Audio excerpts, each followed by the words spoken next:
isang nangungunang Filipino media at entertainment company na nakatuon sa pagdadala ng pinakamahusay na Filipino content at talento sa buong mundo. Kamakailan nga ay bumibisita ang mga kinatawan ng UTA sa ABS-CBN compound sa Metro Manila.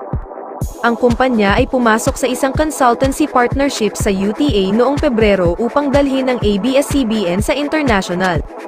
Ang United Talent Agency ay isang pandaigdigang ahensya ng talento na kumakatawan sa marami sa mga pinaka-iconic, barrier-breaking na artist, creator at changemaker sa mundo. Mula sa mga aktor, atleta at music artist, hanggang sa mga manunulat, hanggang sa mga gamer at digital influencer, kamakailan lamang, nakatanggap ang mga kliyente nito ng higit sa 200 na nominasyon sa Emmy para sa taong ito.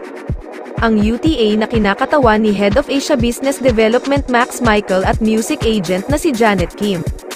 Dumalo sa contract signings ang boss ng ABS-CBN na sina Carlo Katigbak at Laurenti Jogi na pinuno ng Star Magic. Nagkaroon na ng studio tour sa mga business unit heads ng music, pelikula, talento at nilalaman, at nagkaroon ng face-to-face meetings kasama ang Filipina actress, singer, host, model na si Maymay at mga P-pop group na BINI at BGYO. Nais ng ABS-CBN Global na maabot ang mas malalaking audience sa international entertainment. Samantala, labis ang saya ng mga solid supporters ng Kapamilya Network nang mabalitaan na magtatayo na ng opisina ang ABS-CBN sa Hollywood sa Los Angeles, California na malapit ng ipasilip. Pangunahing layunin kung bakit magkakaroon ng opisina sa Hollywood and ABS-CBN ay para makagawa ng mga content na mapapanood sa Amerika at sa iba pang sulok ng mundo. Nais ng ABS-CBN Global na maabot ang mas malaking audience sa buong lawak ng practice areas sa entertainment industry.